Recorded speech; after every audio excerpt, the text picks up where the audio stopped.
ऐतिहासिक और सांस्कृतिक विरासत से जुड़ी लोक देवताओं, महापुरुषों और इतिहास में अपना नाम दर्ज करा गए रणबांकुरों के बारे में नई पीढ़ी को अधिक से अधिक जानकारी मिल सके।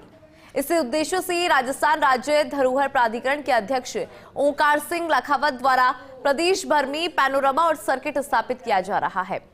बहुत जल्द भारत और पाकिस्तान की सीमा पर तन्नौट माता मंदिर की पैनोरमा को लेकर कार्य शुरू होने जा रहा है। दरअसल जोधपुर के दौरे पर राजस्थान राज्य धरोहर प्राधिकरण के अध्यक्ष ओंकार सिंह लखावत से खास बातचीत की हमारे रेजिडेंट एडिटर राजीव गौड़ ने। देखिए।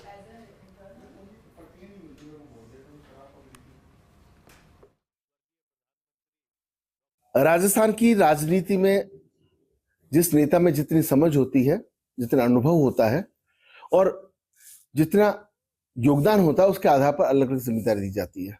भारतीय जनता पार्टी के वरिष्ठ नेता ओंकार सिंह लखावत को जिस तरीके से राज्य धरोहर प्राधिकरण की जिम्मेदारी दी गई, उस क्षेत्र में क्या क्या काम हो चुके हैं, क्या पाइपलाइन में है, उन सब पर बातचीत करने के लिए इस वक्त लखावत हमारे साथ है। क्या अब जो जिम्मेदारी दी गई उसके आधार पर अब तक किन किन क्षेत्रों में कामकाज कर चुके हैं, किस कितने रिजल्ट आए हैं? देखिए, हमारे यहाँ सामान्यतः एक परंपरा चल पड़ी कि जो भवन होता है वही धरोहर है। ऐसा नहीं है। उस धरोहर का निर्माण करने वाला धरोहर क्यों नहीं है? हमारे भक्त धरोहर क्यों नहीं है? हमारे वीर धरोहर क्यों नहीं है? हमारे महापुरुष धरोहर क्यों नहीं है? हमें कहा गया था कि काम करना है, तो हमने कहा कि महापुरुषों पे काम करने के लिए कुछ करें तो कर सकते हैं। तो एक धरोहर प्राधिकरण का एक डिपार्टमेंट मुझे कहा आप ही बना लो, तो हमने एक डिपार्टमेंट बनाया, सरकार की स्वीकृति हुई और महापुरुषों के चरित्र पर, जिनसे आज की पीढ़ी प्रेरणा ले, जिसमें देश के दर्शन होते हैं, जिसमें देशभक्ति का दर्शन होते हैं, जिसमें दायित्व बोध होता है और हम हमारे समाज के लिए क्या कर सकते हैं, हम प्रेरणा क्या लें उन लोगों से। और इसलिए एक महापुरुषों के पैनोरमा कैसे बनाए जाएं, उनके जीवन को कैसे दर्शाया जाए, एक इस तरह का विभाग बना। उसमें कामयाबी कितनी, कौन अगर फहरिस्त की बात करें पिछले शासन की, इस शासन की, हम कितने पैनोरमा बना चुके हैं, कितने धरोहर का हमारा ये कहना है कि कुल मिलाकर के हमने 60-65 स्थानों के ऊपर स्थान विकसित करने का अवसर मिला। क्योंकि केवल एक भवन से नहीं बनता है, उसकी जिंदगी उसमें से आती है, उसके प्रेरणादायी जीवन को उसमें डिस्प्ले करना पड़ता है, वो युगा अनुकूल उसको हमको परिवर्तित करना पड़ता है। इसलिए हमने जो प्रयास किया कि मैं नागौर में अगर मुझे काम करना तो मैं मीराबाई पे काम कर रहा हूँ, तो अमर सिंह राठौड़ पे भी काम किया है, तो तेजाजी पे भी काम किया, तो जामाजी पे भी काम किया है।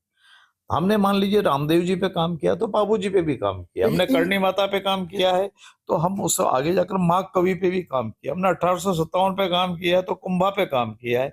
उसके बाद आगे अगर हम चलते हैं तो हमने पन्ना धाय पे काम किया, तो हमने उसमें से आगे बढ़ते बढ़ते हमने राज सिंह के ऊपर काम कर दिया। तो आप देख सकते हैं कि ये जितने भी स्थान बताए हैं ये सब इतिहास के पन्नों के अंदर संजोए हुए थे, लेकिन इनको बाहर पैनोरमा के रूप में, धरोहर के रूप में सामने लाने से नई पीढ़ी को तो जानकारी मिलती है, लेकिन जो मौजूदा लोग हैं, जो पुराने लोग हैं, जो बुजुर्ग हैं, जो इतिहासकार हैं, उनके मन को भी खुशी मिलती है। सबसे बड़ी बात है, भारत और पाकिस्तान की सीमा पर जो तन्नौट माता का मंदिर है, वहां पर पाकिस्तान के जो वहां के अधिकारी थे, उन्होंने चांदी का छत्र चढ़ा था। अब सोचिए कि उसका पैनोरमा जब बनेगा तो कितनी खूबसूरत तस्वीर उभरेगी। और उसके साथ ही अगर बात करें पश्चिमी राजस्थान के अलावा पूरे राजस्थान के अलग अलग क्षेत्रों में, महाराणा प्रताप की अगर बात करें तो कहीं ना कहीं वो सर्किट जब बनेगा तो पूरा राजस्थान दुनिया के अंदर एक अलग तरह का नजारा लेकर के नजर आएगा। लेकिन ये काम ओंकार सिंह लखावत अपनी टीम के साथ तभी कर सकते हैं जब सरकार साथ दे। जब सरकार साथ है, खुद मुख्यमंत्री चाहते हैं, तो ऐसे में समझा जा सकता है कि आने वाले समय में सांस्कृतिक विरासत के स्वरूप में